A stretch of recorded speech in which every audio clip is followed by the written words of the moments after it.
আচ্ছা, হাত উঠাইলাম, উঠানোর পর এবার হাত বাঁধবেন। তিরমিজি শরীফের 252 নম্বর হাদিসে আছে, নবীজি সাল্লাল্লাহু আলাইহি সাল্লাম কানা ইয়াউমুনা, আমাদের ইমামতি করতেন। রাসূল সাল্লাল্লাহু আলাইহি সাল্লাম,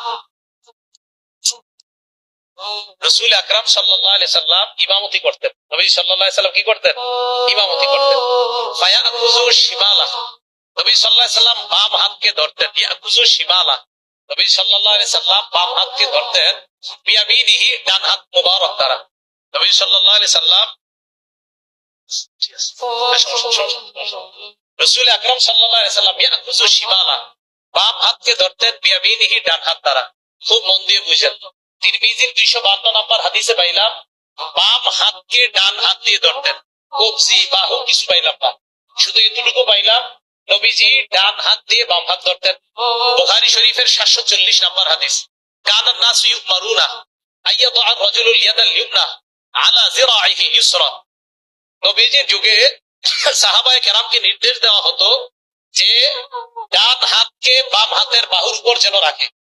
তাহলে তিরমিজি শরীফের হাদিসে পাইলাম ডান হাত দিয়ে বাম হাত ধরা, বাহু কবজি কিছু পাই নাই। বুখারী শরীফের 740 নম্বর হাদিসে পাইলাম ডান হাত বাম হাতের বাহুর উপরে রাখতেন, বাহু পাইলাম। এবার আবু দাউদ শরীফের 727 নম্বর হাদিসটা একটু মন দিয়ে বুঝেন।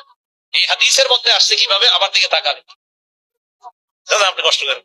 এবার দেখেন, আবু দাউদ শরীফের 727 নম্বর হাদিসে আসছে, রাসূল সাল্লাল্লাহু আলাইহি সাল্লাম ওয়াদা ইয়াদাহুল ইউমনা, নবী সাল্লাল্লাহু আলাইহি সাল্লাম তার ডান হাতে রাখতেন আলা যহরি কাফফিহিল ইউসরা, বাম হাতের উপরে রাখতেন। এবার দেখেন অনুবাদটা কিভাবে রাখতেন, এমন ভাবে রাখতেন আলা যহরি কাফফিহিল ইউসরা ওয়ার রুসকি ওয়াস সাইদি, নবীজি ডান হাত দিয়ে বাম হাত এমন ভাবে ধরতেন যে ডান হাতটা বাম হাতের তালুর পিঠের উপর থাকতো। দেখেন পিঠ, এরপরে পাইলাম ওয়ার রুসকি ওয়াস সাইদি, কবজি এবং বাহু।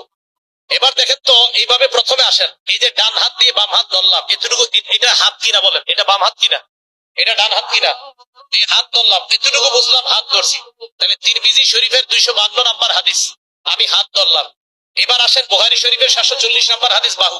দেখেন তো আমার আঙ্গুল গুলো কোথায় আছে, আর আঙ্গুল কোথায় আছে, বাহু। তাহলে বুখারী শরীফের 740 নম্বরও মানলাম।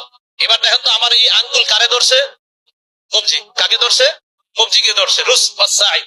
এবার দেখেন 727 নাম্বার হাদিস মানলে ডান হাত দিয়ে বাম হাত ধরা হয়ে যায়, ডান হাতকে বাম হাতের বাহুর উপরে, এই যে বাহুর উপরে রাখা হয়ে যায়, ডান হাত দিয়ে বাম হাতের কবজিও ধরা হয়ে যায়।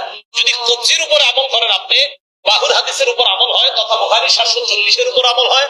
ডান হাত দিয়ে বাম হাত ধরা তথা তিরমিজি 252 হাদিসের উপর আমল হয়। আবু দাউদ শরীফের 727 নম্বর হাদিসের উপর আমল হয়। আমি এই আমল কেন করি,